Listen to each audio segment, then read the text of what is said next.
and dollar bill. We're a little late. It's 6:08, but it is Friday, so that kind of makes up for it, don't you think? I think so, and I was a little late because I figured if I drove here at 12 miles an hour, I might save a little gas. Oh, yeah, for So sure. I left this morning at 2 o'clock to come 28 miles.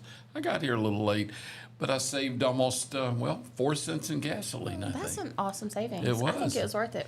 I think I'm going to get me a red MAGA hat. What is that? Well, there's the red MAGA hats, which is, Make America yeah. Great Again. Mine is the MAGA hat. Make gas affordable again. That's what I want. I'm going to get me a red hat. MAGA. I think you should. Make gas affordable again. And you could put MAGA on like an old-style gas pump. That'd be good. Yeah. And I could kinda also get Tim MAGA to change his name. Yeah. I don't know, though. I don't know that he's a MAGA fan. I don't know. I don't know much about, I know like Brad Paisley is pretty liberal. Matter of fact, Yeah. he's extremely liberal. Really? Yeah, Brad Paisley is a Democrat. He was big friends with Obama, and he's pretty liberal in his. He's from West Virginia, but he's very liberal. Garth Brooks is a huge Republican. Did you know that? No, I'm just kidding. I don't think he is. no, I didn't think he was. Yeah, that's why I was a little surprised when you said that because he's not extremely liberal. I don't think. Yeah, I like But not Brad knowing. Paisley's quite liberal.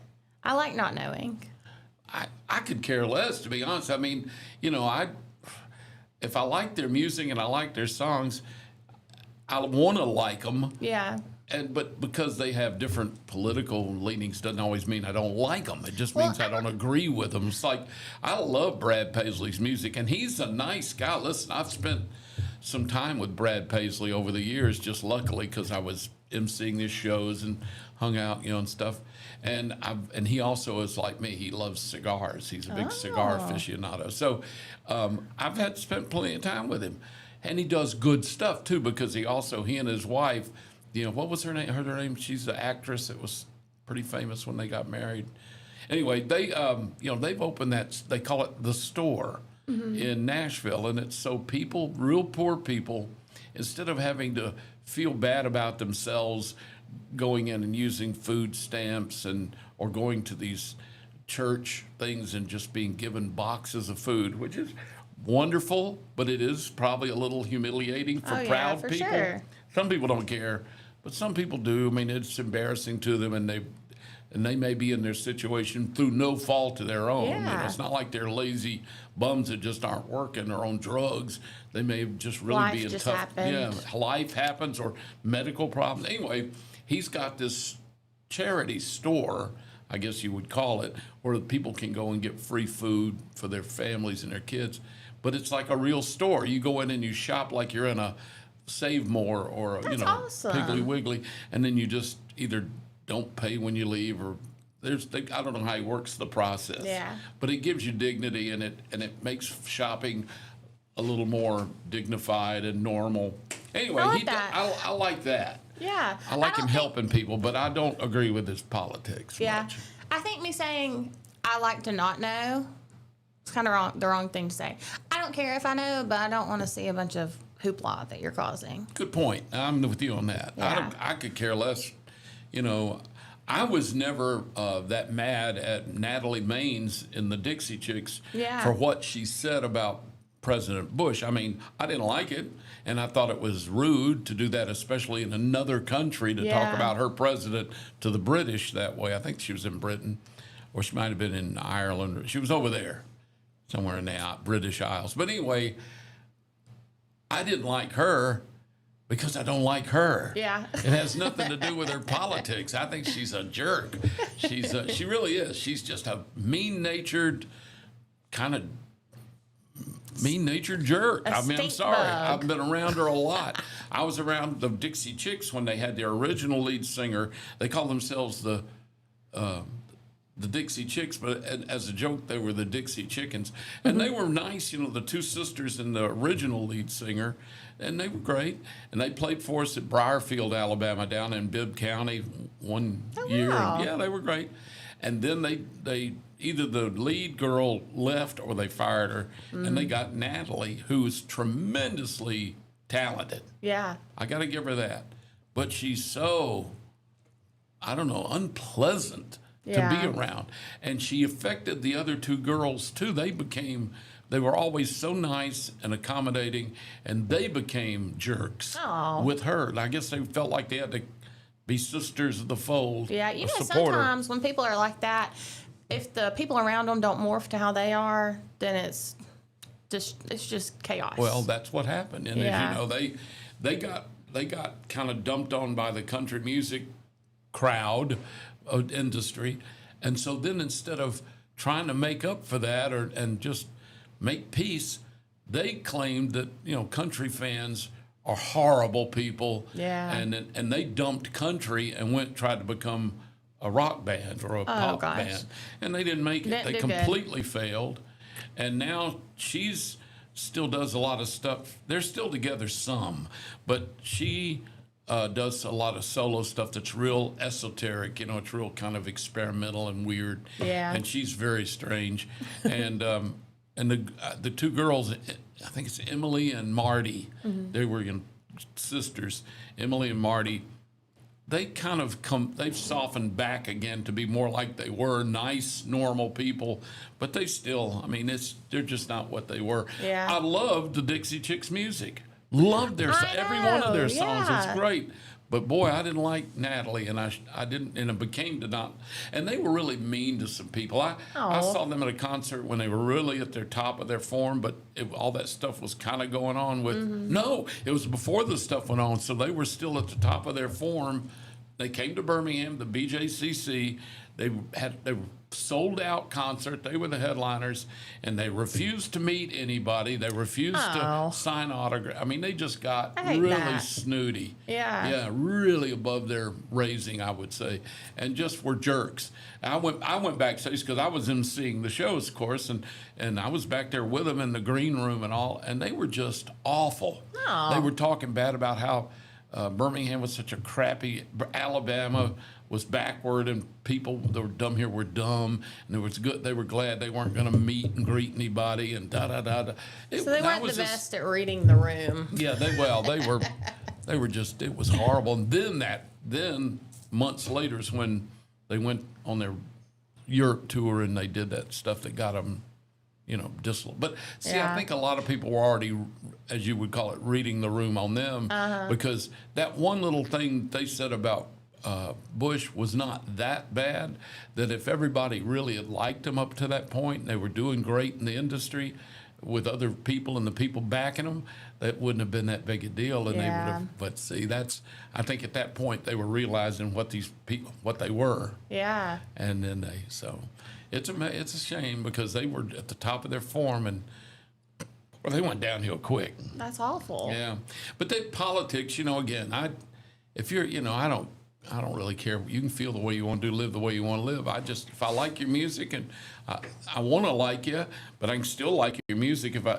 look at all this stuff with like Michael Jackson. It's turned, you know, everybody talks about the lifestyle he actually probably led was pretty awful, but I still love all the Michael Jackson. I love Thriller and all his. I know. Yeah, I do too. I hadn't let that affect that, even though apparently he wasn't living the best life in the world. He was pretty bizarre. Lately, they say that with those files and stuff coming out, that he's probably one of the least of the bad guys. Yeah.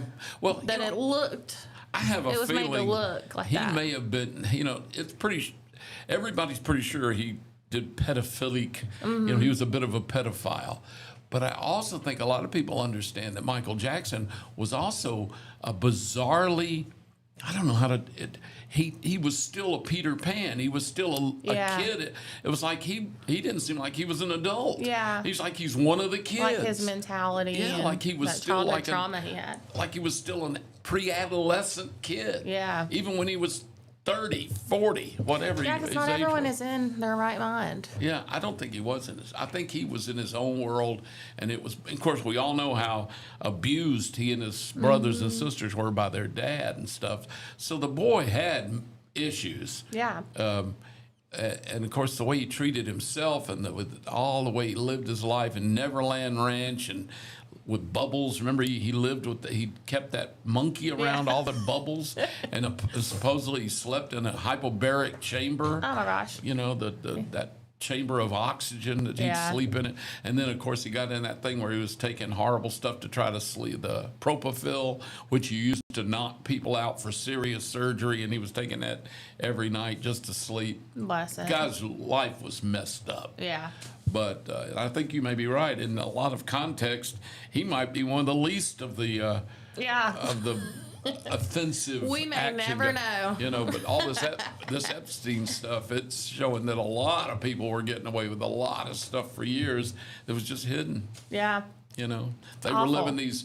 I mean, I guess if you've got so much money, you can own your own island and you can have these amazing mansions and pack them full of Playboy bunnies and young girls that you can recruit. And then other rich people come in and think they're above the law because they're so rich and special. Nobody will touch them. I guess all that horrible stuff that we all keep kind of embedded down or beat down or try to wipe out can just flourish in some of these people. I guess so. I mean, look at what was in England. Edward, is that the king's uncle? It was Charles's brother. Isn't that the one that's Edward's?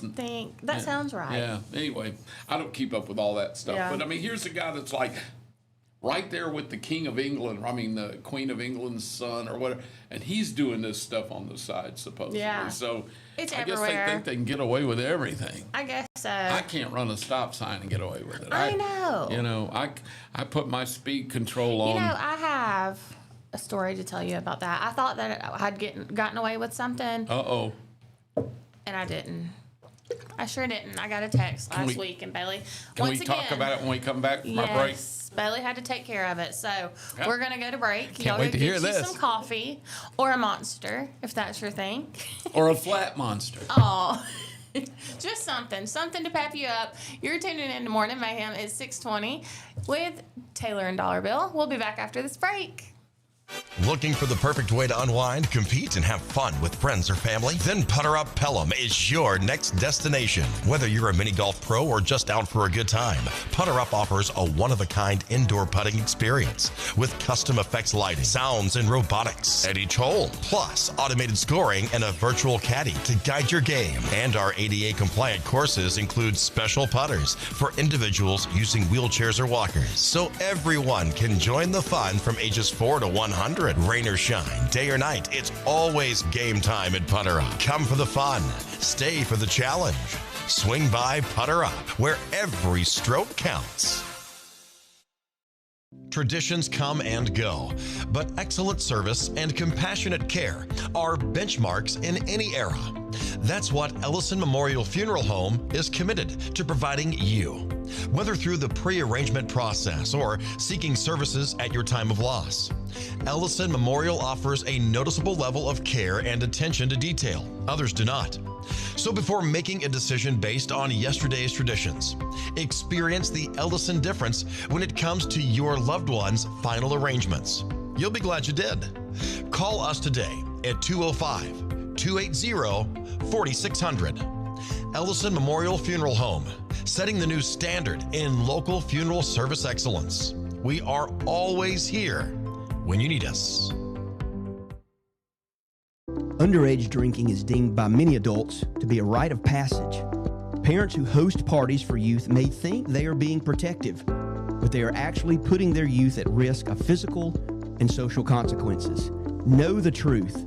Underage drinking and social hosting is a bad mix. For more information, contact Central Alabama Wellness, 205-651-0077, or visit centralalabamawellness.org.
It is 6:23, 23 minutes after 6 o'clock with us here. I don't know what it is where you are, but it's 6:23 where we are. Now it's 6:24. You know, it's 72 degrees outside, but it's supposed to get up to 92 today. I know yesterday I realized that I don't like summer anymore.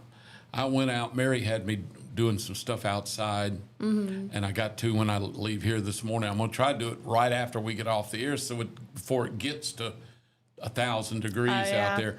But I'm telling you, yesterday afternoon about 2 o'clock, I walked in the house and I said, that's it for the day. I'm done today. And I didn't. I don't think I stayed in the air conditioning in the house all afternoon, that rest of the afternoon until we went out to eat. I just, it's hot. It's going to be hot and humid. It is. And I was telling Jalen yesterday, so today it's going to be mostly cloudy. Yeah. Well, the rest of the week, it's thunderstorms. Chance of them, yeah. Yes. I was talking to my mom and dad about that, and I didn't realize, I guess I just didn't think about it, summer showers. Yeah. So it's not going to rain all day, every day. No, it's that deal. I mean, it may. We get stuck in that thing where it's pretty nice in the morning usually, clouds up a little more through lunchtime, And they'll pop up. and a good chance of a thunder shower in the afternoon that can hit you or not. And it's only like maybe 10 minutes. Maybe. Most of the time. Unless you get a big one develop, and then you get, a good little downpour for about an hour. But I mean, or nothing. And I it didn't could think rain anything about here those. and not rain in Jemison. Yep. Or be pounding Thorsby and everybody's fine in Clanton. I mean, it's weird. It's just these little isolated thunder showers. But I hope it, they're also talking about better chances of rain like this weekend. And we've got a lot going on this weekend. Yeah, we don't do. need it to rain. I know, but I'm going to be at the beach, so hopefully it don't rain there.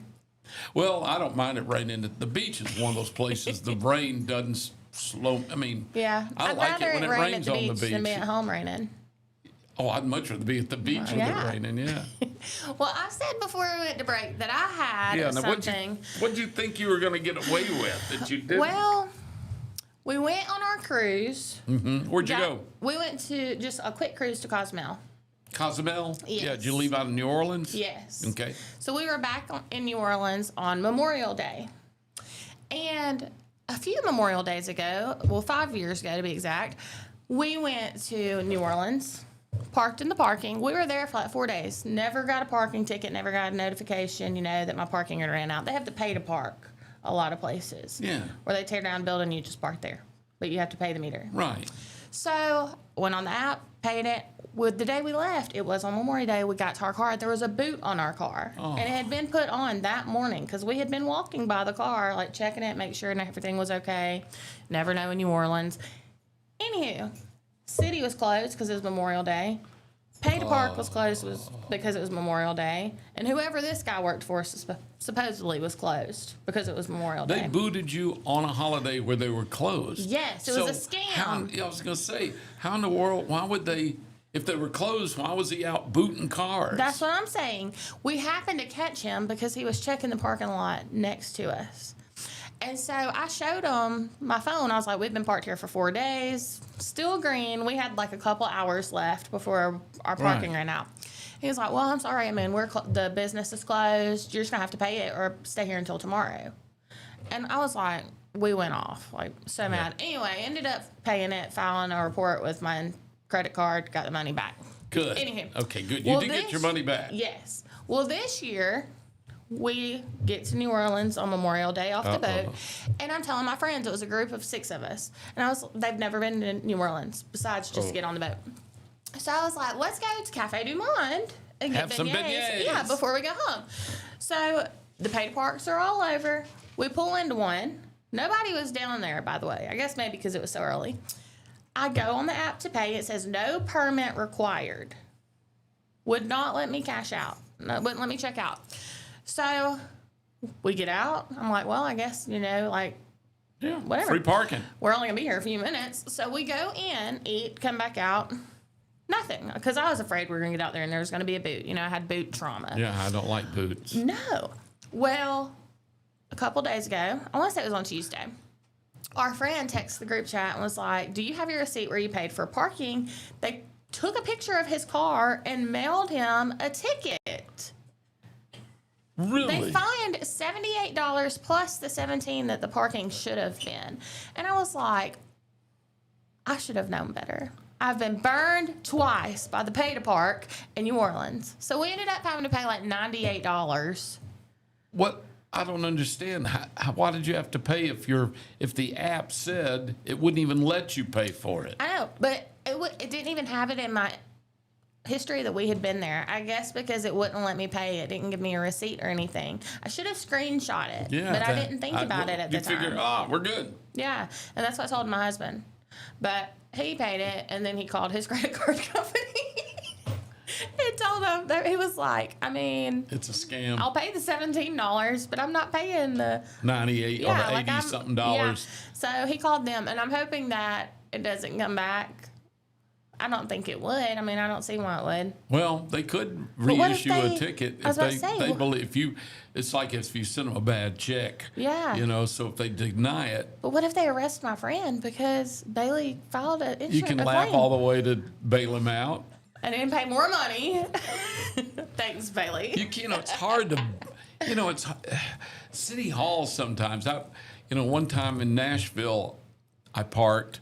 We were at the CMAs, and we came out of a bar. My wife, Mary, and me and Patty. When the old when Patty was still working with me, Patty was so drunk, so inebriated, she could barely walk. Oh, my She'd gosh. been drinking that was her way, but Yeah. she even for Patty, she had really knocked it out of the park that night. So we go. Mary and I carry Patty to where my car was supposed to be parked. Oh, no. And it had been towed. It was gone. I'm standing out there at 10 o'clock, 11 o'clock at night, midnight. I don't know. It was late. And there's no car where it should have been. And I Oh, went, my oh, no. gosh. So it just happened. These two Nashville policeman and woman came walking down where we were. And I said, they said, can we help you? Because they could see us just. Yeah. It was me and Mary, and we were fine, and Patty just a drunk blob, my gosh. And she's over there going, Like, where's the friggin' car? It wasn't friggin'. And where's the, I'm like, first off, take her with you. And- Please arrest her. Yeah, I said, and there goes, she'll take care of one of our policewoman looked problems. at me and said, is she okay? I went, not really. I said, so we're trying to get her back to the hotel. And she said, okay. She said, she checked on her thing. Yeah, you've been towed. So she was nice and said, my car is about a block away. We're just walking patrol on whatever the Broadway Street. So she said, I'll be back and get you. We'll take you out to the airport.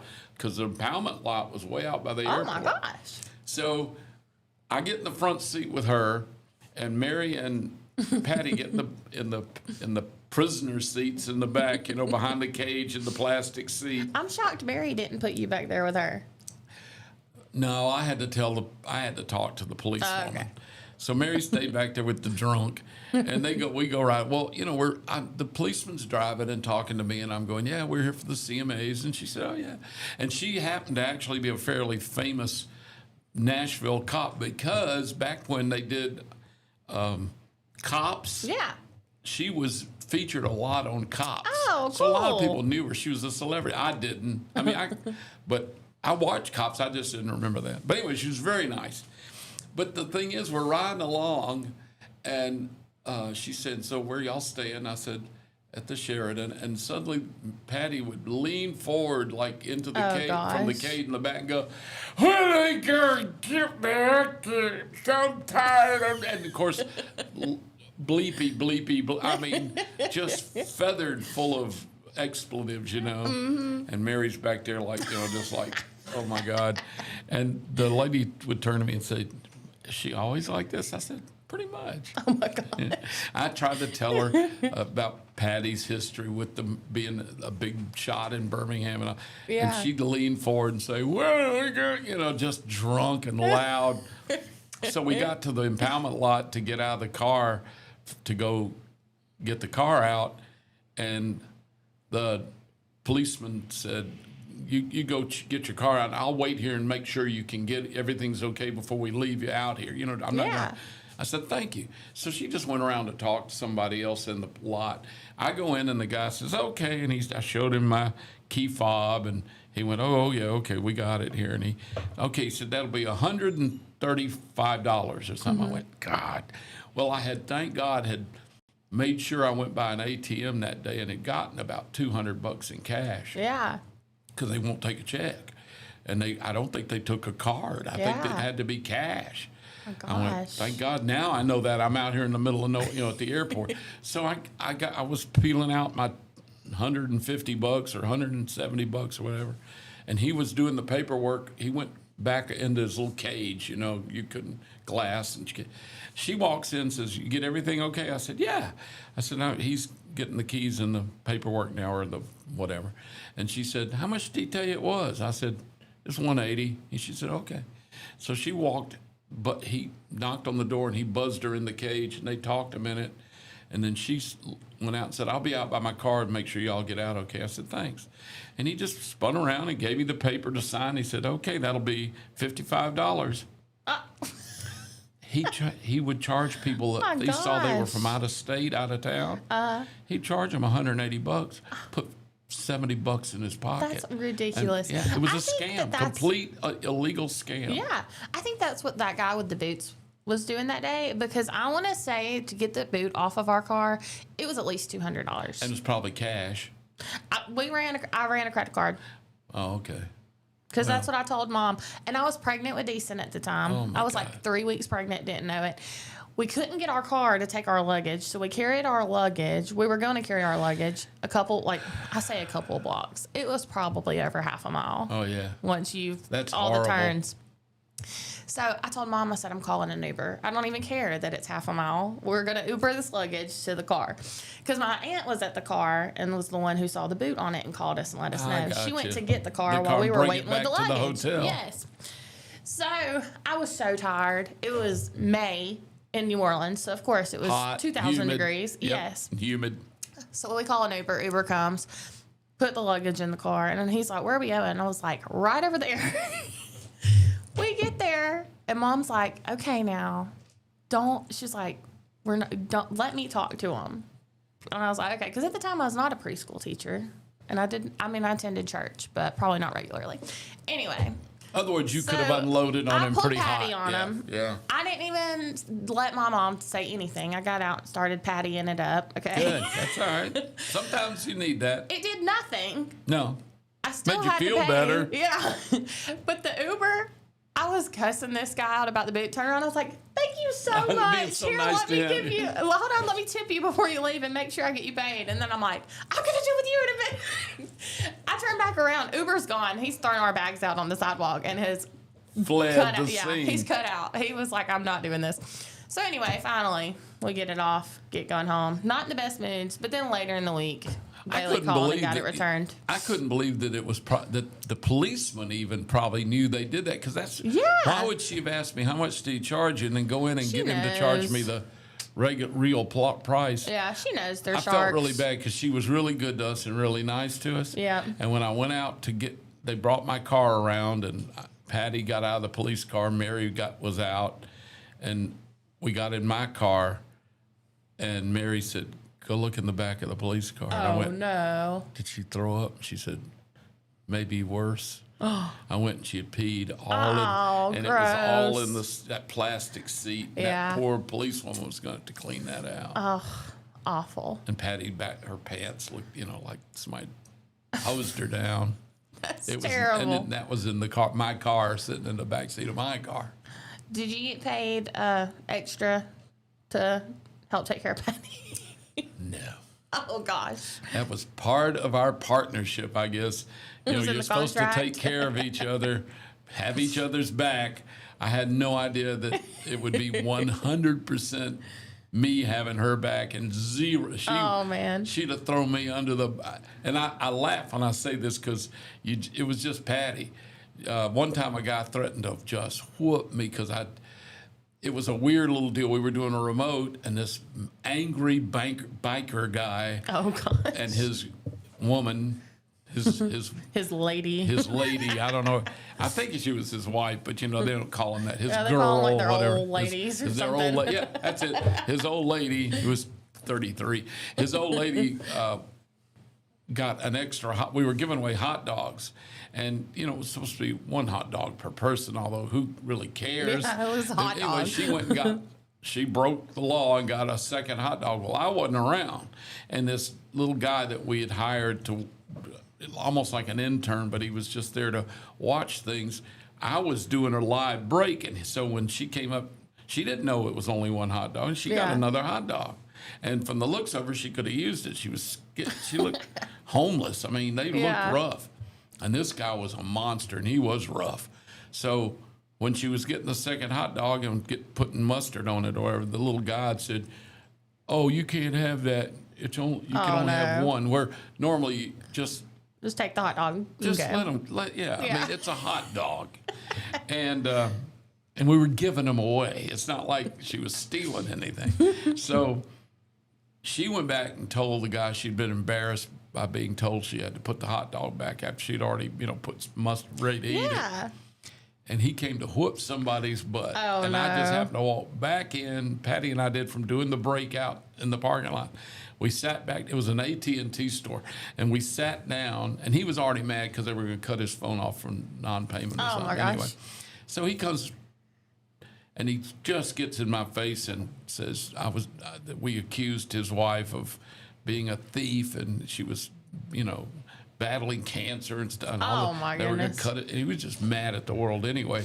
And he was right in my face, and he could have twisted me into a little piece. He could have broken me easily. He was huge. Yeah. And I sit there and took it, and said, "I think there's been a misunderstanding." Anyway, he got mad and let me have it and stomped out. Yeah. Well, I jumped up and ran after him. Like, please take a hot dog. Well, no, I was going to make it good. I didn't want him mad at us, and I could have. I was going to, especially when I found out she might have been battling cancer. I was going to load. She could have all the hot dogs she could carry, But I was just going to try to make everything right because he didn't know, and this stupid kid we had working for us was just He was just doing what he was told. Well, he wasn't told to do that. That's the thing. Gosh. Nobody. I mean, it was just like. It was kind of understood you to give everybody one hot dog. You don't give somebody 9, But she could have had 2 hot dogs. You know what I'm saying? It was he. Anyway, I couldn't get mad at him because he's just dumb. He didn't know, but he should have known better than to say something negative to a listener. But anyway, that was another little lecture we had to have after. But I went out to make good with this guy in the parking lot. I just went out to calm him down and explain what had happened and tell him we'd take care of his wife and was sorry and all that. And turns out he was just mad at the world and frustrated. And he was fine. But when his wife probably hadn't eaten, she probably didn't feel like eating. She looked horrible. Like she really was. So anyway, I go out the door. I boat behind this. And Patty, the whole time this guy was in my face, just threatening to kill me. And he had a do-rag and he tattooed up. He was a monster. He's 6'6". She's sitting there just smoking and looking at him. And when he turned and went out and I jumped up to go after him, she goes, "Oh, that man's going to whoop Dollar Bill's ass," and just like that. And the little guy that made the lady mad came running out after me to try to have my back. Like he weighed about 80 pounds. But everything turned out fine. But Patty could have cared, "Oh, that man's going to whoop his ass." She was over there fixing her own hot dog while smoking a cigarette. She was just oblivious, just smoking her cigarette, and just looking around. That is funny. I mean, not then, I'm sure. Oh, it but was. now. No, it was. I mean, you come back in, you go, she didn't have she don't have nobody's back. No. She was, and you knew that. I mean, it's not like you get mad at her. It's like, Patty. That's just Patty. That's awful. Oh, my goodness. Funny stuff. They actually, after that story got around at the radio station about this guy, and they took a tire iron. They found an old tire iron from one of our vans we didn't have anymore. Yeah. And painted it gold. And stuck it in the van. And that's supposed to have been the golden protector, so that if anybody threatened to whoop me again, we at least had a tire iron we could use to whop them with. Whop them with. Hey, we need one of those in Big Juicy. I mean, we haven't had any altercations yet, but we may. I think what you ought to have in Big Juicy is maybe those balloons that you can make balloon animals out of, and you can quickly pop them a few times with that big balloon and then fold them into a dog or a cat or something. And then run away. And run away. That's a good. I'm a big believer in running away. Yeah. I was thinking a trunk monkey. Trunk for monkeys. sure. I haven't seen a you trunk remember monkey in those? so long. I used to love those commercials. Trunk monkey. Do you remember that? Yes, those were the best. Keep you that know, when trunk. we get our goose, He'd we be can in the put. trunk reading the newspaper. I love that. That's how I learned that trunks have the little pull thing. So if you get kidnapped, Right, just you pull can open it up. Yeah. The old ones didn't have that, but yeah. Really? No, man. When I was a kid, I mean, there was no. If you got locked in the trunk, That's unless just you where could your figure parents out put you how to to do ride. something in the darkness of the trunk, you were in the trunk till they opened it. That's how gangsters used to just put people in the trunk all the time, take them out in the woods, open the trunk, Oh, kill yeah. them, and dump Yeah, them I out. remember from because you couldn't movies get out of now. the trunk. There was no way to get out. Yeah. So that doesn't happen much anymore unless they tie wrap you up really good. A lot I of don't people know don't why I have know trunks all because they this. drive SUVs. Do what? Most people, more than most people, don't have trunks because they drive SUVs now. That's right. And they're all glad you can see in those. Yeah. So you have to put a tarp over them. Yeah. Tie wrap them really good and put a tarp over Yeah, them. kind of like Earl. I didn't learn much from the Dixie Chicks, but I did learn how to get rid of a guy. Really? Yeah. Where'd you learn that? Dixie Chicks. Oh, Earl Must Die. Yeah. Earl's Gotta Die. Yeah. Earl. Yeah. Another Dixie Chicks song. We're going to take a break real quick. It is 6:45. We're creeping closer to the 7 o'clock hour, and we have a guest today. I'm so excited. His name is Taylor Boggy, and he is a musician. He's a country music player. Oh, I haven't Singer. heard. I can't wait to talk to him. I know. He'll be here at 7:30. So go tell all of your friends and go get another cup of coffee because Is he it gonna is still perform for early. us? He is. Oh, boy. Yes, we're going to interview him and then he's going to perform. Very good. Yes. So y'all stay tuned. That's coming up in the 7 o'clock hour, but we have a lot more good stuff before that too. So you're tuning in to Morning Mayhem. We're coming at you live from the Clayton Tractor Studio. Taylor and Dollar Bill will be back after this break.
There's a pride that comes from employing over 6,000 people in America, welding, fabricating, assembling with local and global parts, delivering a machine just right for you.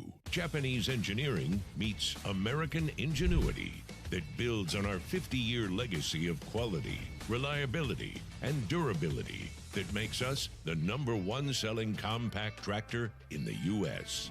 These aren't just machines. This is a way of life, and that's why Kubota is investing hundreds of millions right here at home.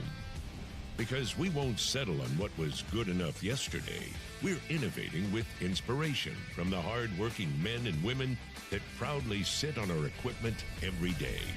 So you can be sure that every one of us have you in mind when a machine or implement comes down that line. We know how hard you work. We'll do the same. This is Kubota.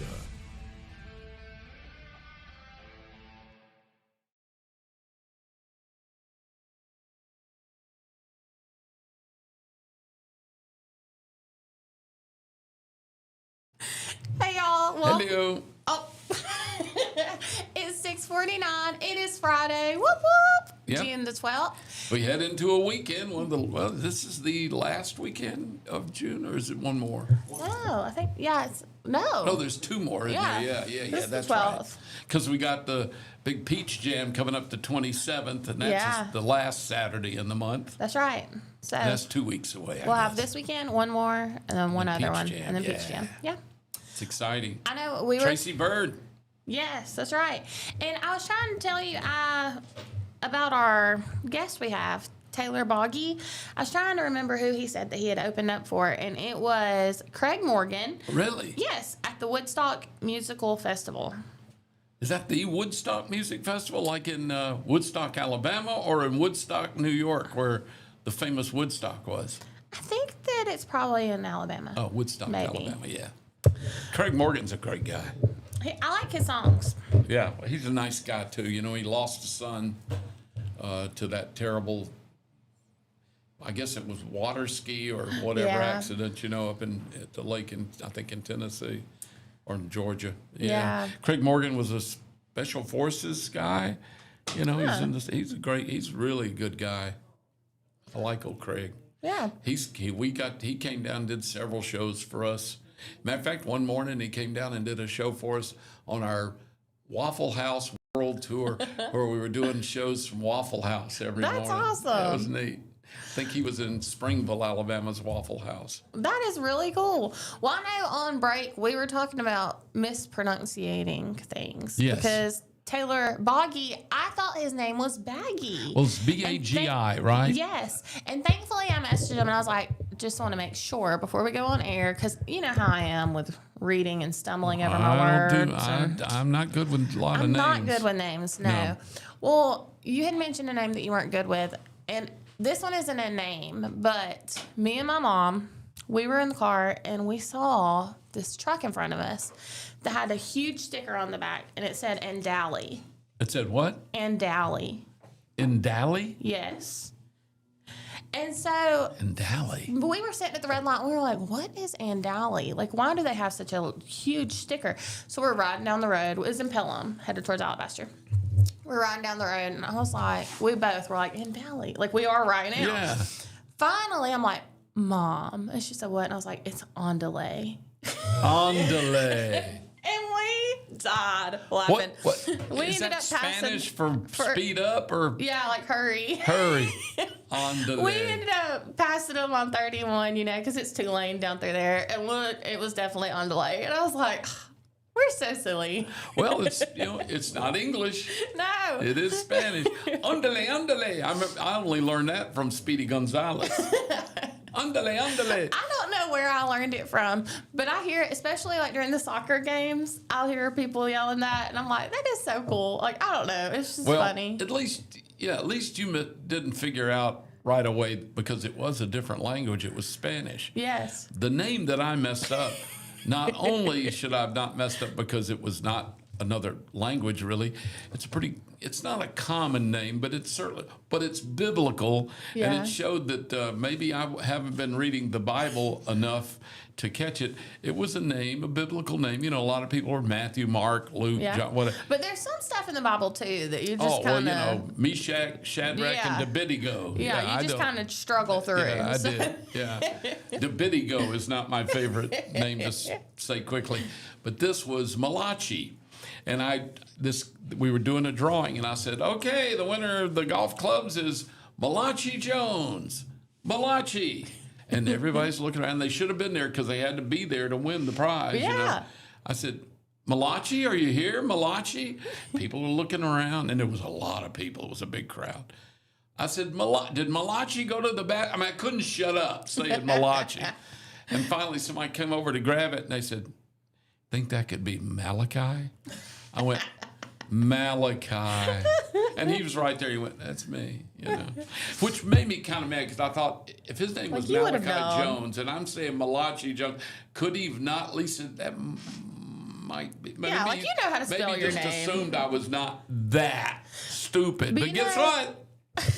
Well, it's I okay. was. He was too. So No, he wasn't. He was just. no. I was He was stupid. just playing I'd love along. to throw it off on him, but I can't.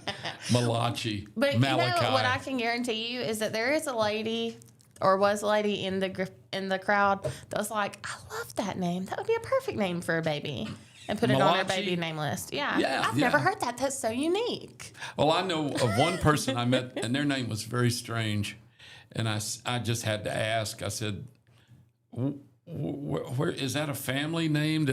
I've never heard that name before. And she said, my mother saw it on a can of bug spray. Oh my gosh. It was a chemical. Her name was, Wow.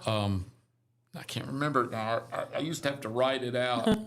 That way you could pronounce yeah. it. It's not, read it out. Minoxic. Monoxic. Oh my goodness. Yeah. No. Yeah. I was That's handed awful. a bag of burgers from a From girl in the Monoxic. drive-thru named Monoxic. Were you still hungry after that? I didn't have any bugs in the car. Well, good. Bug spray work. Monoxic. You know, I guess if you can find a name that's unusual, and I asked her how to pronounce it, so it wasn't like a Malachi problem. Yeah. What do you know? Were there any other contenders for your name when your parents were naming you, or were you always going to be William? Yeah, I was the firstborn in my family, and I was a boy. So then mother wanted me to be junior. So Yeah. I was my dad, William M. Lawson. I'm William M. Lawson Jr., same middle name, which was my grandmother's maiden name. So Aw. anyway, yeah. And then, but my parents did have I don't know if they're cruel or it was a sense of humor. I'm Bill. Yeah. My nickname's Bill, of course. My next sister is Barbara. My next sister is Betty. And my baby sister is Becky. I could Bill, never Barbara, do. Betty, Becky, the 4 Bs, the B team. I love that, I but I don't. could never do it. I get Deason's name mixed up with every male family member that I have. Well, my mother if I had used kids to- with the same letter, My mother done would for. call us all by any name. My one time she even I went with my mother. She was getting, she was elderly then. Yeah. And I went with her to take her to the grocery store to get some groceries, and I was with her, and we were getting the groceries sacked to take out, and the young man said, it was Publix, they always offer to take them to the car yeah. for you. And it was just a bag or two. And so he said, would you like me to carry your bags to the car? And my mother said, oh, no, that's fine. My son, Lucy, will get it. So first of all, I went, my son, Lucy. All right. My sisters are Barbara, Betty, and Becky. yeah. Who is Lucy? Our dog. Oh no! So she even mixed me up with the dog. Female Bless dog. it. My son, Lucy, will get it. And everybody looked That's at way worse than Sue. Well, yeah, it is. A boy named Sue. Yeah. Oh, it's Lucy. Yeah. And when Mother was mad, she'd go, instead of saying like, Bill, she'd go, Betty, Bill. She'd go through all these B's, Yep. getting to the right. Same thing if it was Barbara. Bill, Becky, Betty, Barbara. Yeah. That's why I think I could never do the same initial For Deason, all. yeah. Yeah, for all my kids. But even now, I'll call him Pico. That's my brother. Pico? Yeah, I'll call Deason Pico.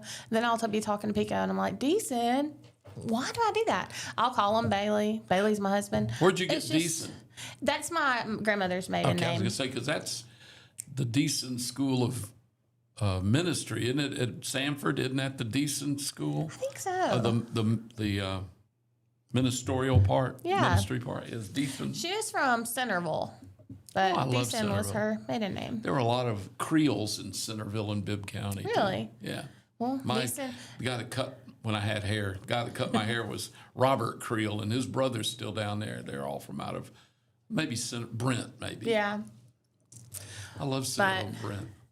Yeah, I'm not good at pronunciation, so Well, I do know now Malachi will that- tell you that I'm not either. I was about to say I do know now that Andale is definitely not in Dali. Yeah, So, I don't know. There's a Mount Dolly, yeah. and they're in Alaska. And there's a Dolly with mountains. That's right. Dolly And there's Parton. Dollywood. Yeah. So this is Wayne. What's his first name? The guy that's coming in a little bit. Taylor Taylor. I don't know why I said Wayne. Taylor Boggy. Boggy with an A. Yeah. That's neat. It's kind of like my maiden last name, Cohn. I was always called Cone. Taylor Cone. I'm Spell like, it it's K. John, K-O-H-N. Yeah, that- John with a K, but nobody, just like Malachi or Malachi. Malachi, nobody realizes it until you tell them. And then they're like, oh. Yeah, well, that's like, there's the construction company in Birmingham, Bhate. It looks like Bahate. Yeah. I think it's pronounced bait. The H is Yeah, silent. the H is silent, which I've never understood this silent H thing because I've never said, I'll see you in 1 hour. I know. I'll see you in 1 hour. Or herb, but some people do say herbs. Yeah, but you don't call herb winches. And you don't call people with a name herb. So I mean, herb winches. I've never called him that. No. So I don't know. But it's in the 7 o'clock hour, so do you know what that means? What? Our guest is going to be on in just a couple of breaks away. Oh yeah, he'll 30 be on about minutes. 7:30, and Yeah. he's going to not only we'll talk to him a little bit, and then he's going to perform for us. I know. I'm excited. And we've got we've got a lot of good talent that comes through here. We're really lucky. And with Peach Jam Jubilee coming up, we've got gospel music on Friday night, and then a lot of great talent on Saturday night. Yep. So it's neat. That's right. And I learned Grayson Russell is going to be at Peach Jam this year. Yes, he is. His Grayson mom Russell. came on earlier in the week. I hope he doesn't come at us like a spider monkey I know. I hope not either. on Mountain Dew. I hope love not Grayson. either, He's a nice guy. He's And a really good guy. I have a friend that interviewed him back when he was after. I guess after Talladega Nights, but while he was still acting, he was living in California. I guess I don't know if he still is or not. But He lives in Nashville. Nashville, and he was talking about he was one of the few openly Christian actors, which was nice. So he interviewed him on the religious station up in Birmingham Oh, cool. about being an active Christian and being proud of it and still Yeah. being in acting.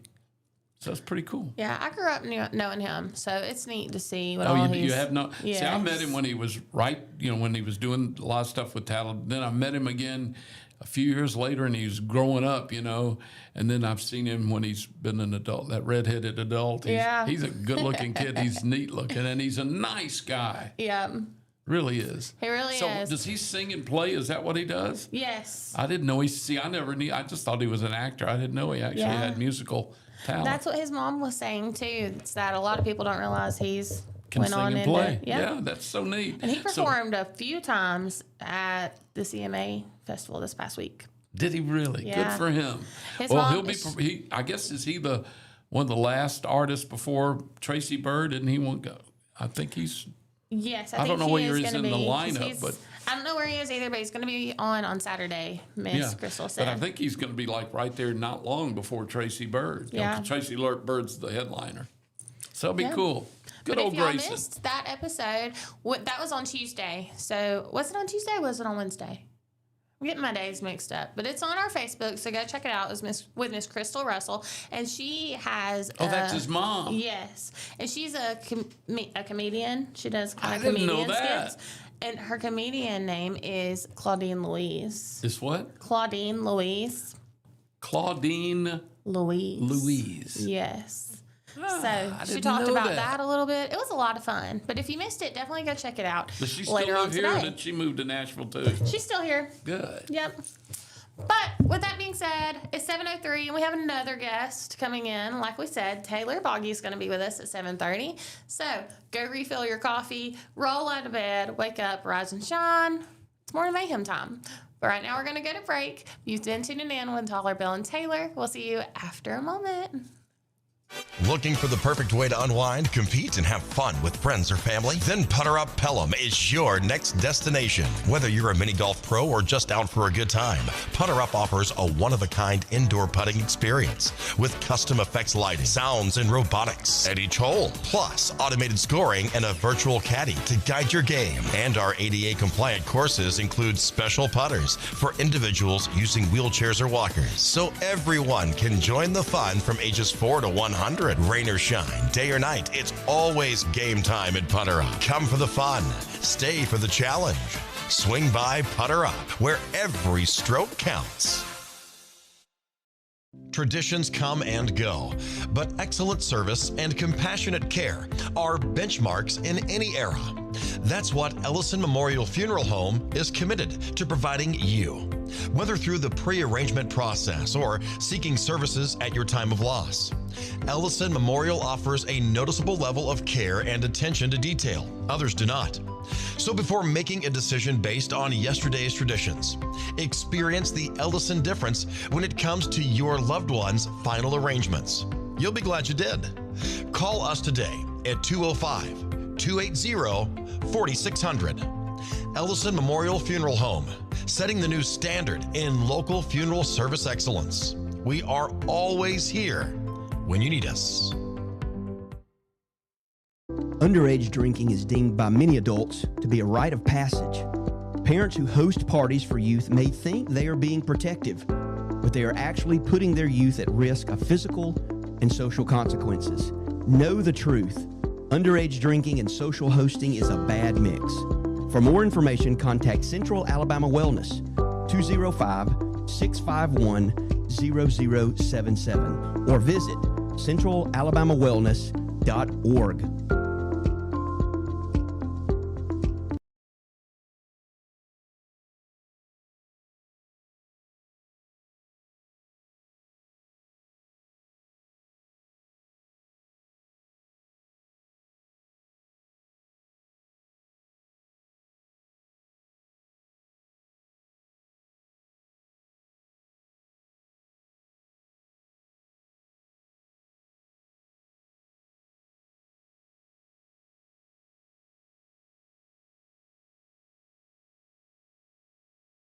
Good morning. It is 7:06, 6 minutes after 7 o'clock. Going to be another hot one today with, as usual, chance of afternoon thunder showers popping in because that's summer in Alabama. That's right. It said it's going to be mostly cloudy today, but the high is still 92. So I take that as it's going to be really humid and you're going to feel like you're in a crock pot. Yeah, you will. You'll feel just steamy. That's right. Yeah, it's terrible. I don't. The older I get, the less tolerant I am of the extremes. Yeah. You know, I don't like it really cold and I don't like it really hot and humid. Yeah, I'd rather be too hot than too cold. When I get cold, my hands and feet hurt bad. But here's the deal with me. If it's cold, I can layer up and get a blanket or those hand warmers or something. Yeah. When it's hot and humid and you don't have air conditioning, there's nothing you can do. I mean, you can get naked and you're still hot. You know what I'm saying? You just can't get comfortable without spending a lot of money. I can get warm with almost no money. Yeah. You know, just getting crap and bundling up. But you gotta run air conditioning, and that, you know, Alabama Power loves me running that air conditioner. Yes, they do. And you know, we got one of the highest electric rates in the country in Alabama. That's been in the news a ton lately. Yeah, well, it should be. It's terrible. Have you ever had a car though that didn't have heat or air? In the past, I mean, I had cars that barely had an engine, but you know, I had those $50 cars, $150 cars when I was young because that's all I could afford. And Yeah. I had many a car with no air conditioning, and then I finally, you know, got some that had air conditioning, but they stopped working, and I couldn't afford to have them fixed. You know, that kind of stuff. Well, I had a car, the air conditioner was out, and I complained. Oh my gosh, I complained about the air being out. Well, then in the winter, I found out the heat was out. Oh. That was worse than not having air conditioner. I think, you know, I don't know. That's true. Because, if you're not prepared to go out and get in a really cold car that's not going to warm up, you better be. And you can only drive with so much on you. If you look like the Michelin Man, That's what I look like. And I had blankets. I had coats, blankets. But that wasn't even the worst part. The worst part is I would go out there, crank my car in the morning, let it run a little bit. Still no heat? Still no heat. And the windshield was still iced over. Yep. If you don't have, that's true. I hadn't thought about that. You have no way to defrost. No. Unless you got the electric defrost. Nope. Didn't have it. Yeah. So, and instead of scraping, because I was lazy, I just poured hot water on it. I know you're not supposed to. I was waiting every morning for my windshield to bust. Did it work? Yeah. Hot water? Yeah, but now you have to have the windshield wipers going, though. Yeah, but they don't go if they're frozen shut. Yeah. Until you get them unstuck. I had a system. I'd go out there, crank my car, turn on my windshield wipers. Well, they wouldn't wipe because they were frozen shut. Go in, get my hot water out of the freezer. Or, what am I talking about? Out of the sink, not out of the freezer. Come out, throw on the hot water. It would unfreeze the flappers, the windshield wipers, which would start working. So the Go hot get water. more hot water? No, because the flappers, the windshield wiper, I call them flappers. Yeah, flappers is fine. Flappers. The flappers would unfreeze, knock that water onto the windshield. It was hot, so it was melting the ice. Oh. And because I had them on high, they were constantly going, it never froze again. Oh, really? Yeah. Got dry enough that it didn't freeze back up. Yes, but I had to do that and then go in and put my coats on and then come back out to get in. Because if I left immediately, once I started driving, the wind would freeze the water back. Oh, I hadn't thought of that. Yeah. So I had a whole system. Wow, what a mess. I know. It was ridiculous. Windshield wipers, your flappers, Flappers. they were invented by an Alabama woman. Really? I think she was out of Huntsville back in like 1908. What a gal. Yep, a woman. That is awesome. And an Alabama woman at that designed windshield wipers for cars. I wonder what Got the patent for it. What did the men do before she did that? You reached out and With a rag? rubbed it with a rag. You know, and I stuff. bet she designed them because her arms weren't long enough to do that. Yeah, that's probably true. Well, mother of invention. Well, thank you, Huntsville woman, Yeah, for flappers. I think it was Huntsville. I'll have to look that up again. You know what I love more than a front flapper? A back flapper. I love being able to see out of my back windshield. I used to hate when it would get frosted over. You couldn't see nothing. I've got my SUVs have windshield wipers on the back. Yeah. But what problem is I have a Toyota Land Cruiser, and the wiper's only about that long. I mean, like a foot. It's tiny. Yeah. And I've had a hard time. Not every auto place. It's so, nichey. Yeah. They don't carry that one. It's like an 11-inch. It's weird, and it's only for those cars, I guess. Yeah. And Because a I've lot had- of times they have a different way to put them on, too. So you can't just use. And mine, for years, several times through the years, when mine would come on, that rubber part of the had come loose or broke. So you got this mess back there with the metal scraping on the Oh, yeah. on the window, and then this thing just flopping around that's not doing anything, the rubber Nothing. part. And I hate that. I'm like you. I want to see out the back, and but I can't. But then if you can't find, I mean, I've driven to 3 different auto parts places in one afternoon just to get that wiper. I've gone to the AutoZones and the O'Reilly's and those places, Napa.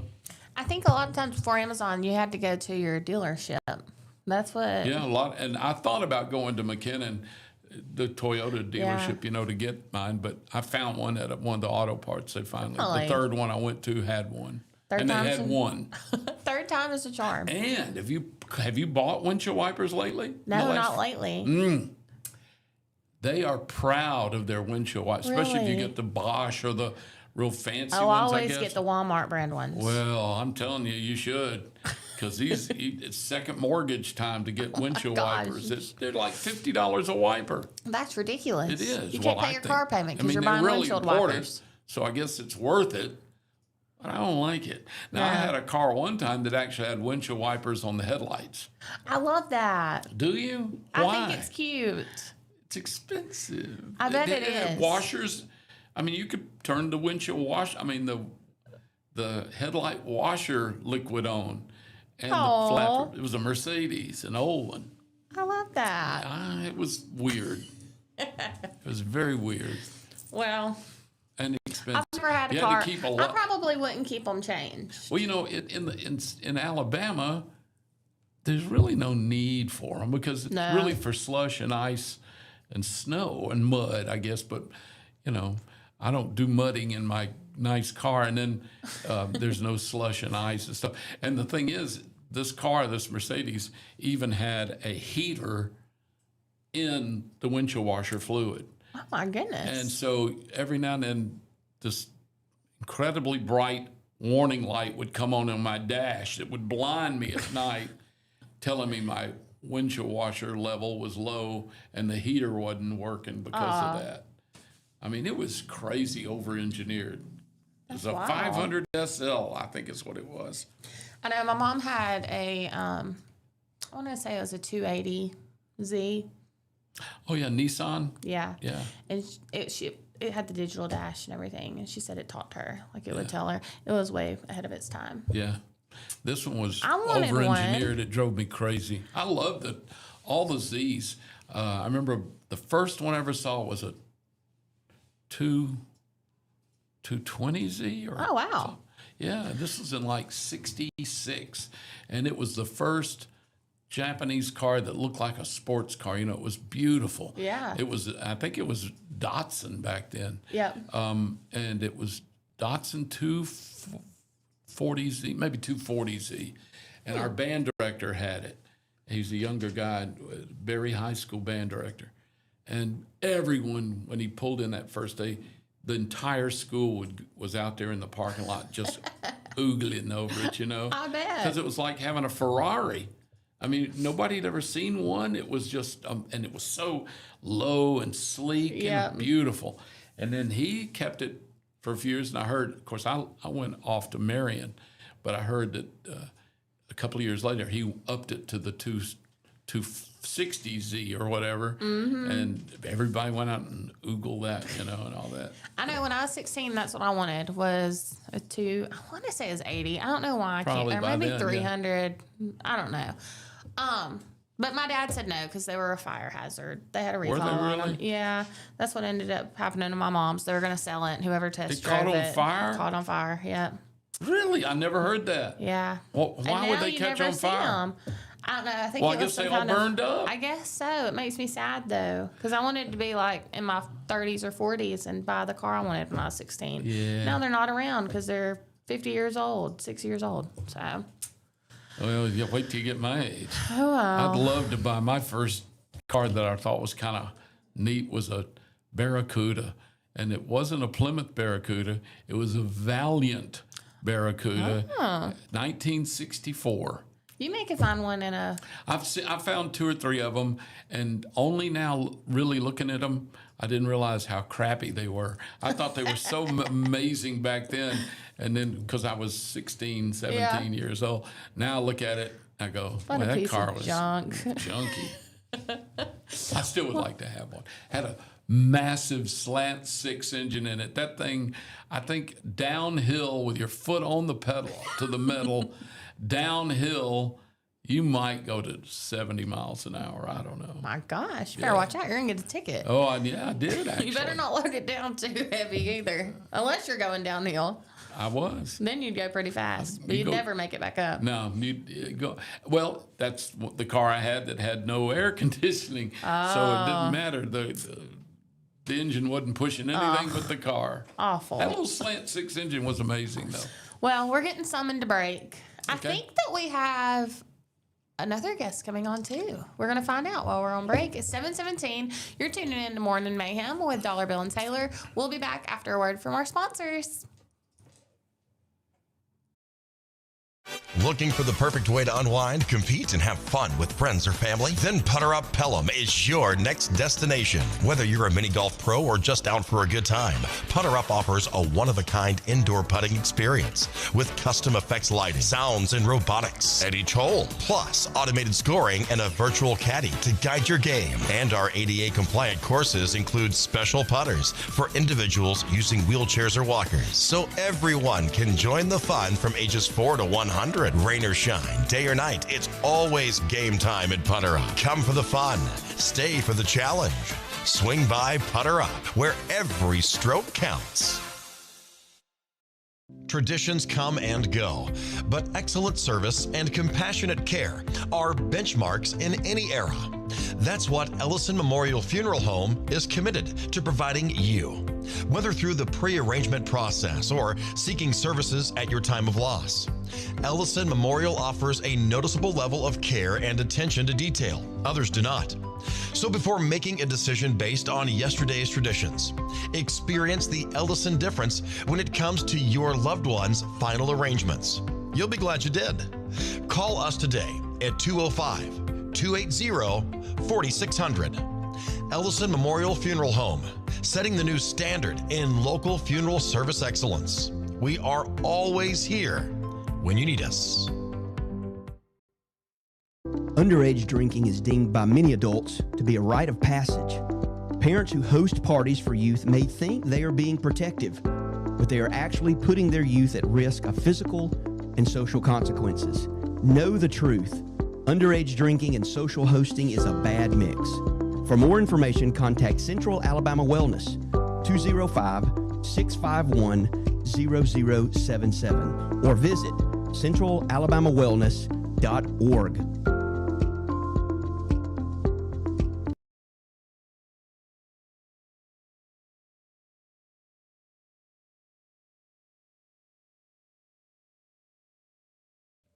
Good morning. It's 7:19, 19 minutes after 7 o'clock on this Friday morning as we head into the weekend.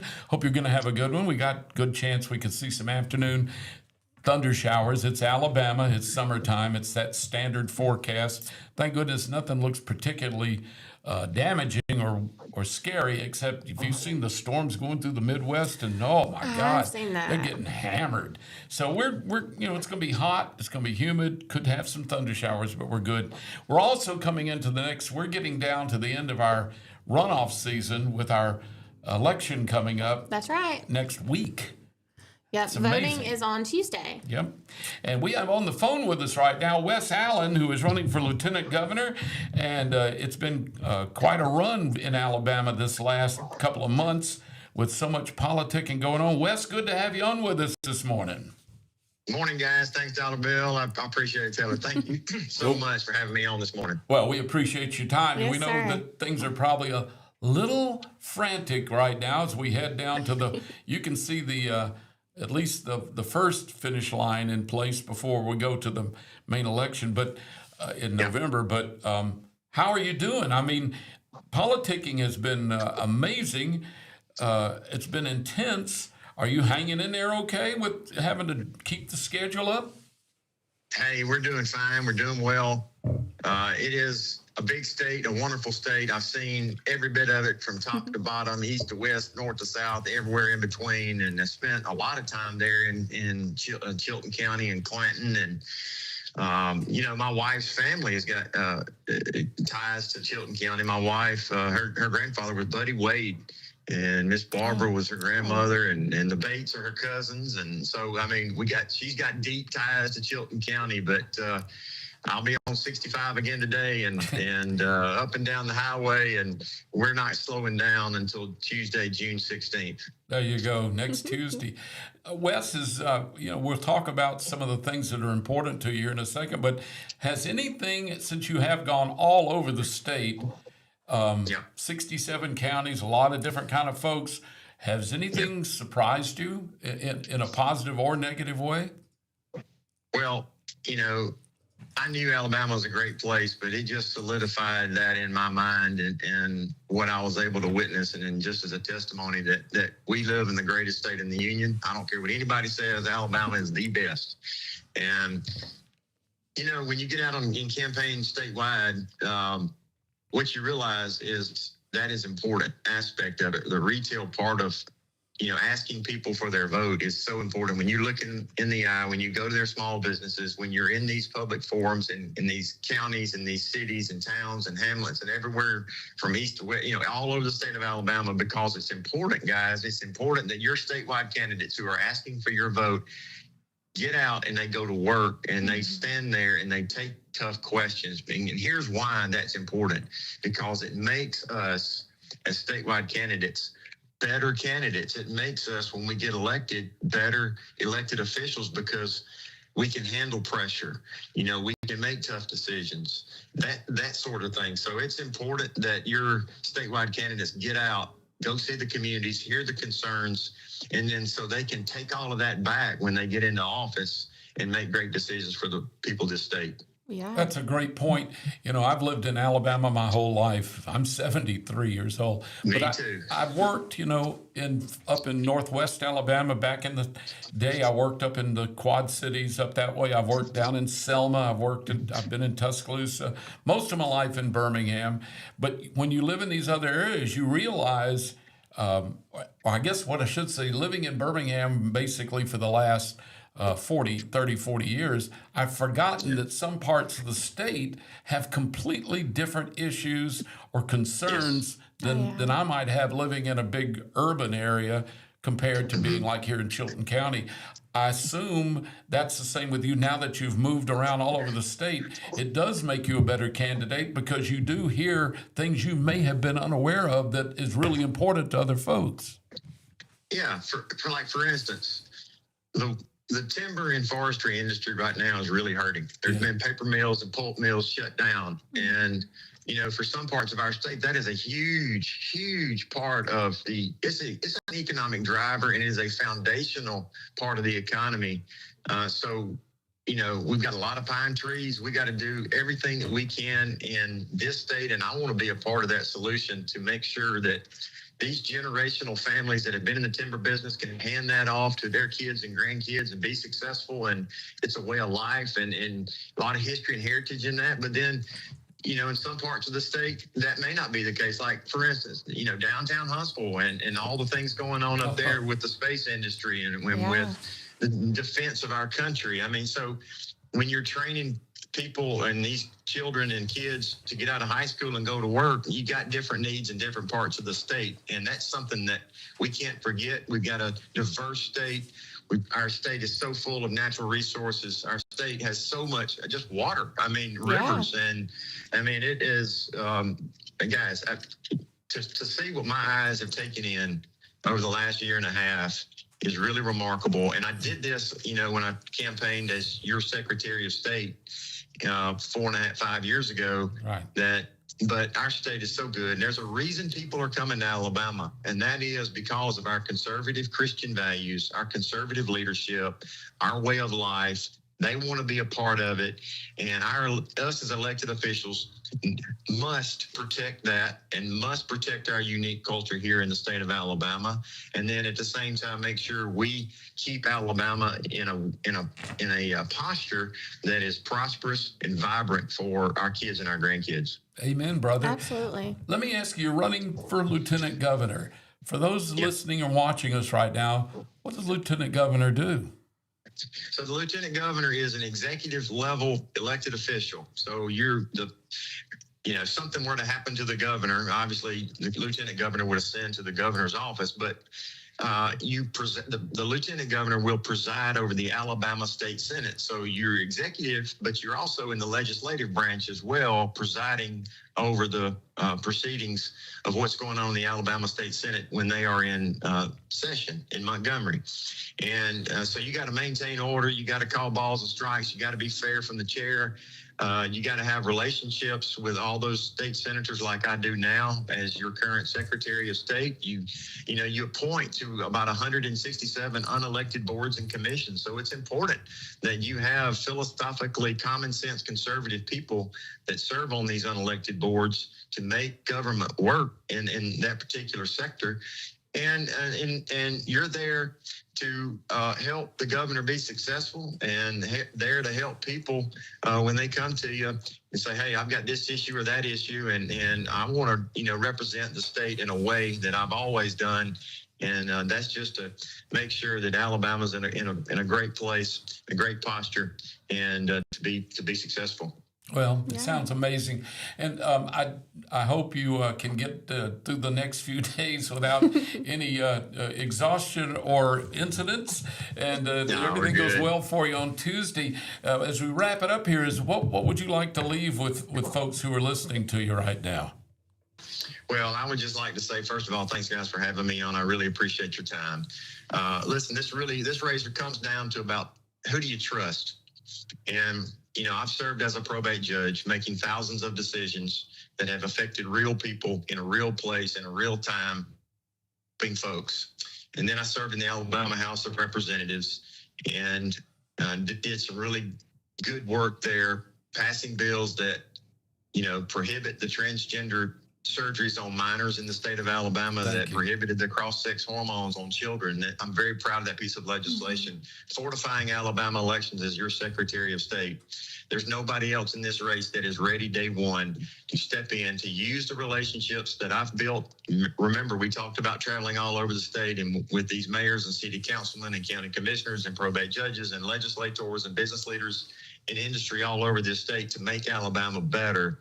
And I would just ask the people to look at my record. I'm an open book, and I would be honored to have their vote on June the 16th.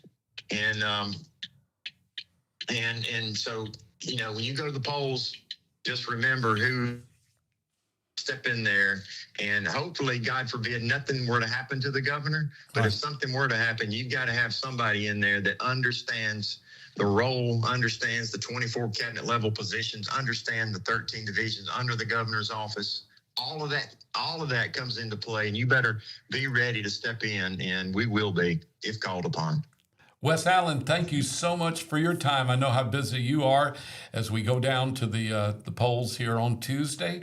Appreciate you being honest, open with us, and talking about yourself and your position, and we just wish you the best of luck. Yes, thank you so much. Wes Allen with us here. Y'all. Thank you, Wes. It is 7:30. We'll be back with more coming up right here on Piper Peach Radio. Looking for the perfect way to unwind, compete, and have fun with friends or family? Then Putter Up Pelham is your next destination. Whether you're a mini golf pro or just out for a good time, Putter Up offers a one-of-a-kind indoor putting experience with custom effects lighting, sounds, and robotics at each hole, plus automated scoring and a virtual caddy to guide your game. And our ADA-compliant courses include special putters for individuals using wheelchairs or walkers, so everyone can join the fun from ages 4 to 100. Rain or shine, day or night, it's always game time at Putter Up. Come for the fun, stay for the challenge. Swing by Putter Up, where every stroke counts. Traditions come and go, but excellent service and compassionate care are benchmarks in any era. That's what Ellison Memorial Funeral Home is committed to providing you, whether through the pre-arrangement process or seeking services at your time of loss. Ellison Memorial offers a noticeable level of care and attention to detail. Others do not. So before making a decision based on yesterday's traditions, experience the Ellison difference when it comes to your loved one's final arrangements. You'll be glad you did. Call us today at 205-280-4600. Ellison Memorial Funeral Home, setting the new standard in local funeral service excellence. We are always here when you need us. Underage drinking is deemed by many adults to be a rite of passage. Parents who host parties for youth may think they are being protective, but they are actually putting their youth at risk of physical and social consequences. Know the truth. Underage drinking and social hosting is a bad mix. For more information, contact Central Alabama Wellness, 205-651-0077, or visit centralalabamawellness.org.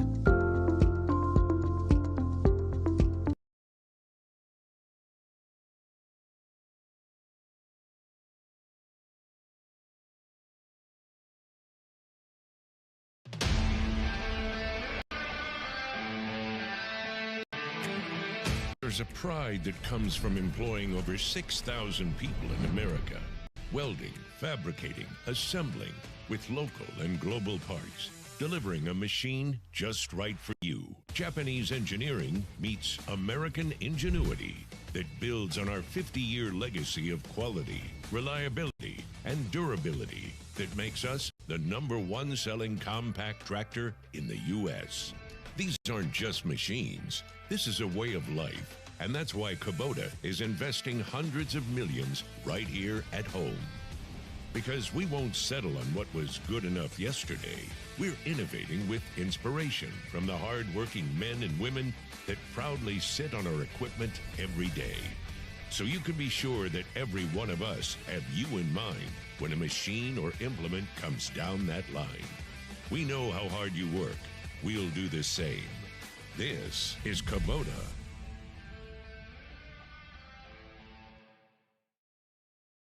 We are back. It is 7:33, 27 minutes away from 8 o'clock on this Friday morning as we head into the weekend. And, you know, I love talking to musical guests because God saw fit to give me no musical talent.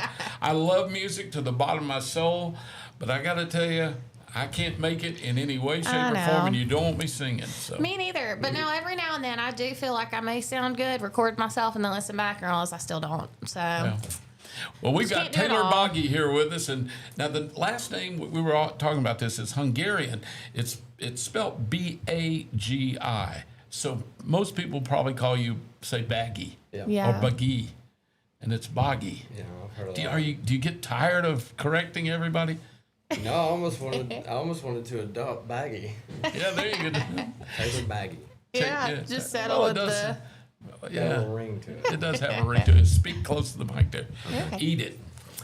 We're glad you're with us, though. So tell me, you grew up in Slapout, Alabama. I did. And how long were you always musical? Did you always love music, or is that something you picked up later in life?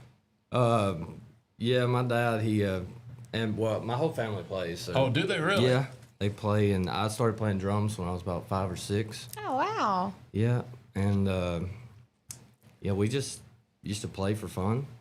Would you play around the house? Oh, yeah. Really? Yeah. Is that right? Like your dad, your mom too? Yeah, she sang. She plays piano now. I don't know how much. She didn't really play nothing back then. But, But she sang yeah, she sang every Sunday. And, in church? Mm-hmm. Very good. And Dad played on the weekends and pretty much does what I do now. Is that right? Play gigs. Really would. Yeah. That's really neat. Played in You and him Nashville. ever done anything together? Oh yeah. That's what we get to. How this all started. Oh, good. Okay. Yeah. Let you know about how that went. But yeah, we've been playing since I was a kid, and my brothers play, and everybody plays. That's that I can amazing. think of. That is amazing. So you've been running at it, going after a career for about 10 years. So tell us. 14 now. 14 now. Yeah, So tell us how you got started. So you said with your dad in Nashville? It's kind of part of the story? Well, if I go all the way back, I can think about being in our little single wide out there in Slapout, and my dad bought me he said I started playing on the dash. Oh. Oh, drums? Yeah, so I guess he's Did you driving learn down. pipe? Yeah. Just he's always driving have down, the rhythm. Yeah, he's driving down the road. He's like, hey, he's beating on the dash over there. He's right in tune with us. What's going on? That's good. So he gets me a drum set, and he taught me how to play, and then he would play gigs on weekends. So Now, was he a drummer as well? no, he's a singer, a guitar player, but he's well rounded. Mm-hmm. And I remember going to the shows with him, and I'd always be back there on the side of the stage just watching the drummer, and I'm like, what's he doing, man? Let me figure some stuff out. And started doing that for a long time. And then when I turned 19, I started playing guitar for some reason. And I didn't even know I could sing. And I didn't know what singing was. Really? I could play drums and follow. But you know. weren't a singer at that point. I mean, never knew. Like here's the thing. It's funny. I was in the music in like 9th or 10th grade, and we did what is that they do? They do like a special every year in high school. Oh, know, yeah, where you they- have your like a recital at the end of the year. And we did the Lion King. I remember that. And they were doing like parts. Like we were in the classroom and they were like, all right, who wants to do like the lead role here and here and here? And look at me. I'm like, I can't sing, dude. I ain't doing it. And looking back, I'm like, dang, I never played in the band. I didn't do anything in the music class, and I'm like, Missed out. dang, dude. So, And that's what now you're picking that to do as a as a life Yeah, profession. You can always come back around and add theater and do some Lion King stuff. Yeah. There's auditions for that. I actually like that kind of stuff. Well, when did you realize that it was more than a hobby? I got to thinking about this on the way here. Y'all remember Boomerangs up here? Yeah. Are y'all from Yeah, here? Boomerangs, yeah. Yeah. So it's not open, right? No, it's been No. It's closed still for got a the sign while. on there. Every time I drive by there, I look at it. Well, But they turned it into the dive. Yeah, it was the for dive a while. for a minute. and Oh, now- really? Yeah. so yeah, I remember playing. So back to what you said. Me and my dad started when I first started playing guitar and singing. I didn't have a PA. I didn't even know how to hook it up. And so I started playing with Dad a little bit because he knew about all that stuff. And we played the Riverboat on Montgomery, Oh, cool. yeah. and then an Oyster House. That was fun. Yeah, So you did we- that. Y'all did that together as a duo. Yeah, Neat. we played duo for a while, and then my first solo gig was at Boomerangs. Is that Oh, right neat. here in Clanton? Yeah, and I played 4 hours, and I think it was for $75. There you go, making the big bucks now. And I remember going in there, and it was like a job application. Really? Yeah, sat down, They interviewed you? You're like, Yeah, I don't I want to sat work down. here. I just want to play music. Yeah, he had a notebook. He's like, all right, so how long you been playing? And, how many songs or, how many hours you going to do? What's the pay? And I'm like, I'm green at this. And I'll always remember. I think that was the day I was kind of like, that was my first solo gig. I had my own PA. I'm in there in my button down and my cowboy hat looking There you like go. George Strait. I got some videos of it online. But I think, that day when I kind of soloed out, I was like, all right, This is what I want to do. I'm going to try this. Now, Yeah. are you country? What genre do you consider yourself into? Yeah, I would say pretty much country. I write a lot of songs modern, like That's a good. Morgan Wallen style or Thomas Rhett style. Good. But I also do honky tonk stuff. So You do what? honky tonk. Honky tonk. I love honky Yeah, I tonk. love honky Of course, tonk. I'm old enough. That's That's what I grew up on. Yeah. So Well, you started out at Boomerangs. You're still at Peach Park a lot. What's the most memorable event that you've done or show? yeah, I love Peach Park, by the way. That's my favorite place in the world. I like their ice cream. If you ain't been to Peach Park, you got to go to Peach Park. Oh, yeah. Memorable at the moment, I think the most memorable is when we opened up for Craig Morgan in Yeah. 23. And, Where'd you do that? It's called the Woodstock Festival, and it's right there In Woodstock, yeah, Alabama? right by West Blockton. Yep. Oh, So I used to go to the Slab out there, get Really? barbecue. So you opened for Craig Morgan. Did you get to meet and talk with him much? I didn't. Yeah, a Surprisingly. lot of times they'll stay on their bus or whatever, and then they just come out and play Yep. and leave, or do a meet and greet maybe and then leave. Yes, they treated He's us. a good guy though. He's Yeah, had he a is. tough, he lost a son, but he Yeah. was a special forces guy, and he's really Oh, yeah. nice guy. Yeah, they treated us well. It was fun. Got backstage passes, and I felt like the real deal. Big Like, this is time. starting to happen, But yeah, that was the most memorable. I was thinking about it. That show when I stood up there on the stage, right before we played, I looked out and I'm like, dang, it really takes a lot of work to do this. Yeah. It takes a lot of staying here and showing Hanging in up. there and- yeah. absolutely. Yeah, you got to And I develop think- a reputation for being easy to work with and being there when you need to be and not Oh, being yeah. flaky. Yes. That's ruined a lot of artists, that actually had talent. But so you live in Tuscaloosa. Are you going to have any plans to go to Nashville or anything like that with your songwriting and all? I mean, a lot of people feel like they got to do that to start making the connections and to build their career. What's your plans? Yeah, you definitely, Nashville is it's always going to be the place to go. I will say nowadays you got social media. And Yeah. Oh, yeah. You got so much You can opportunity. do a lot online, can't you? Yes. But you yes. have been to Nashville. Yeah. You just you're not moved there. No, I didn't move there. I have me and my wife, and I have 2 little daughters now. No. Oh, that's And, great. Yeah, one of them's 4, one of them's 1. Changes your perspective on what you can do. You can't Yeah. just jump in the car and leave. That's Yeah. right. What? That's right. Who are your influences? You said Morgan Wallen a while ago and Thomas Rhett. Are there any? But the honky tonk. Who influences you with honky tonk? Do you have any artists that you kind of gravitate toward? You like? Yeah, we grew up with George Strait. Oh yeah. We grew up with Garth Brooks, and Have you played any honky tonks yet? True honky tonks? Oh man, I don't think so. I don't think when you start playing behind chicken wire so that nobody can hit you with a beer bottle, I play some rough places. Yeah, I play some bad places where I show up and I'm like, all right, I'm not coming back here. I know, really, I love that. They're like, hey, we can get some more dates. I'm like, yeah, we'll talk. Well, the thing is, there's nothing, you don't learn how to do your craft any better than getting out there and doing it. So Yep, just diving in. I give you guts for that because you talk to anybody that's attempting to be in the music profession, professionally, it takes, like you said, it's more of a grind than people realize. That it's constant because you've always trying to book, you're trying to build, especially when you're doing it all yourself, like you are right now.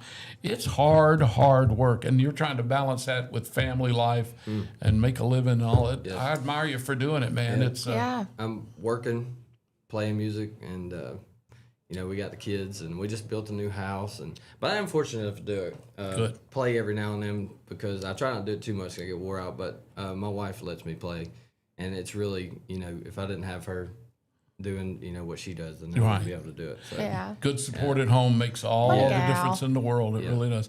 So what are your plans looking forward? Are you trying to build more and more and more? Do you want to do this full time as what you do for a living? Songwriting, performing? Yeah, for me if it happens to go somewhere, it does.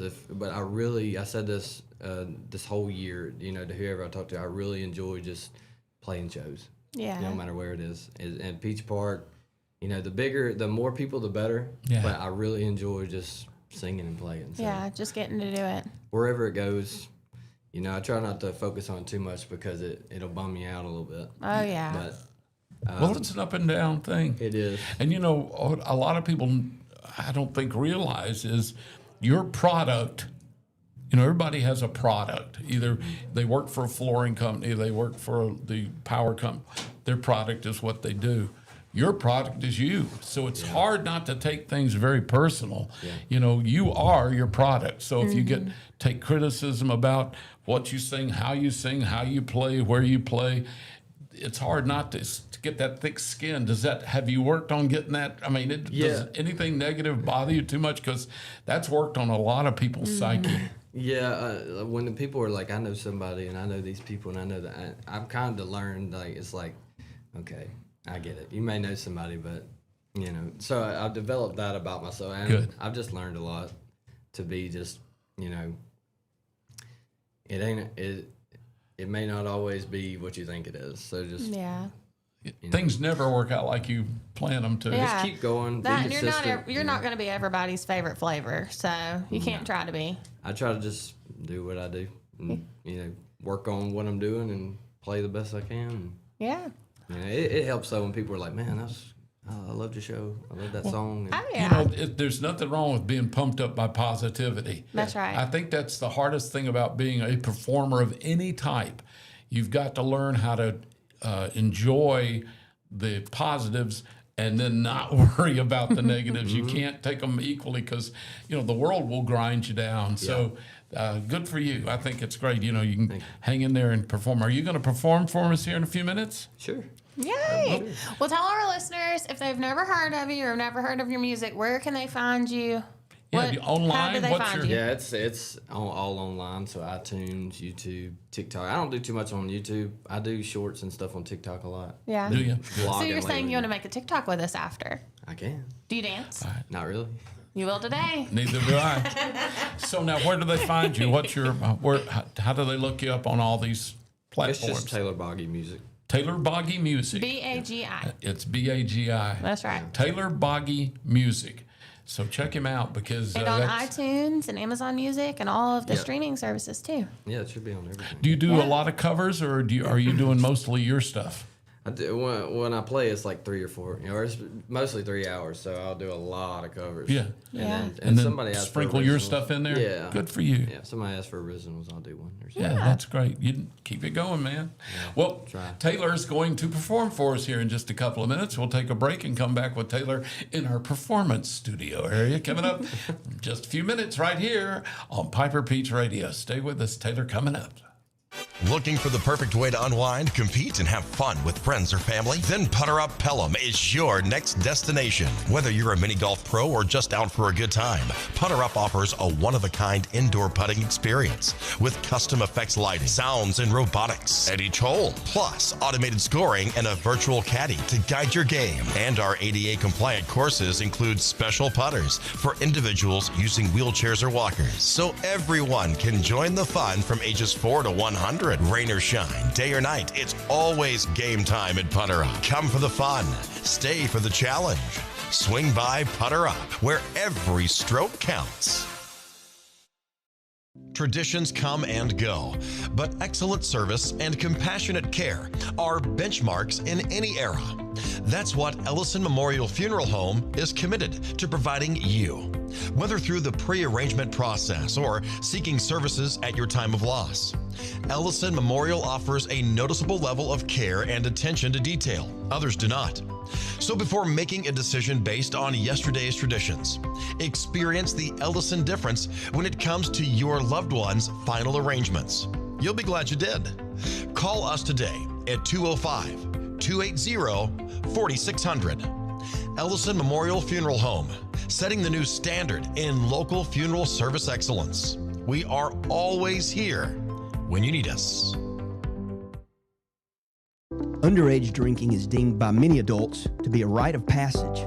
Parents who host parties for youth may think they are being protective, but they are actually putting their youth at risk of physical and social consequences. Know the truth. Underage drinking and social hosting is a bad mix. For more information, contact Central Alabama Wellness, 205-651-0077, or visit centralalabamawellness.org.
There's a pride that comes from employing over 6,000 people in America. Welding, fabricating, assembling with local and global parts. Delivering a machine just right for you. Japanese engineering meets American ingenuity. that builds on our 50-year legacy of quality, reliability, and durability that makes us the #1 selling compact tractor in the U.S. These aren't just machines. This is a way of life, and that's why Kubota is investing hundreds of millions right here at home. Because we won't settle on what was good enough yesterday. We're innovating with inspiration from the hard-working men and women that proudly sit on our equipment every day. So you can be sure that every one of us have you in mind when a machine or implement comes down that line. We know how hard you work. We'll do the same. This is Kubota.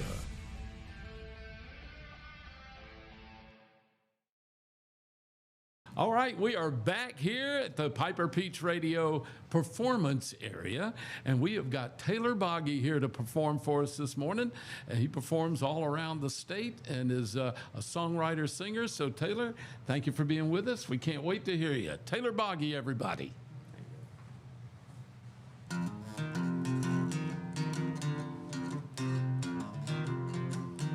This is original, by the way.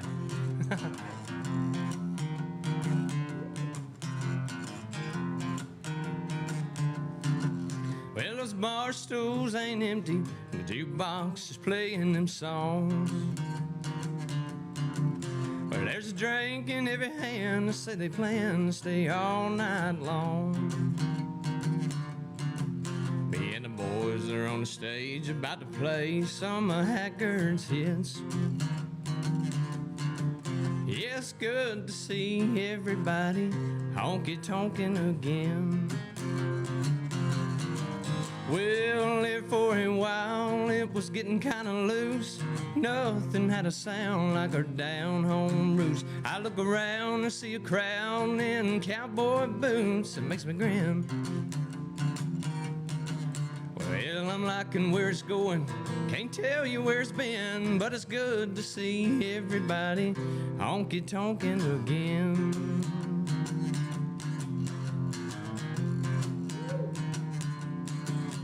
Well, I just had a request to play something that'll get them on the dance floor. Well, is it me or do we barely get to sing them kind of songs anymore? Well, it was gone, but now it's starting to come home like when I was a kid.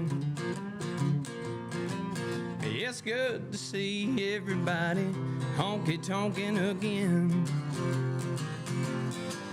Well, there for a while it was getting kinda loose.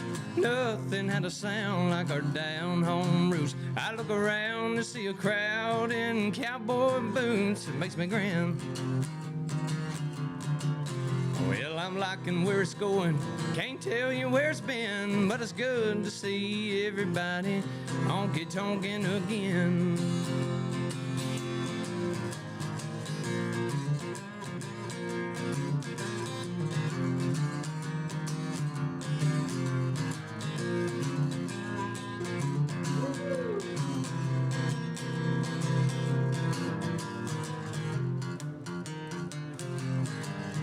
Well, there for a while it was getting kinda loose. Nothing had a sound like our down-home roots. I look around to see a crowd in cowboy boots. It makes me grin. Well, I'm liking where it's going. Can't tell you where it's been, but it's good to see everybody honky-tonkin' again. Yeah, I'm liking where it's going.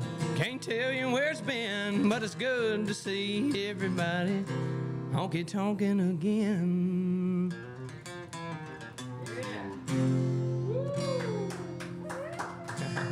Thank y'all. Thank you. All right. Thank you so much for coming on today. We really enjoyed it. Thanks for having me. Thank you. All right, everybody, that was Taylor Boggy. You can find him on iTunes, Spotify, Apple Music, all the places you listen to music at. And I think that's going to close it out today for Morning Mayhem.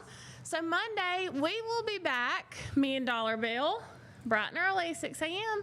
You'll have a wonderful weekend. Be sure to check out Taylor on social media to see where he's going to be at. He's at Peach Park a lot if you're local and you want to go watch him. And if not, then check him out on TikTok, Facebook, Instagram, all the things, and download his music. We'll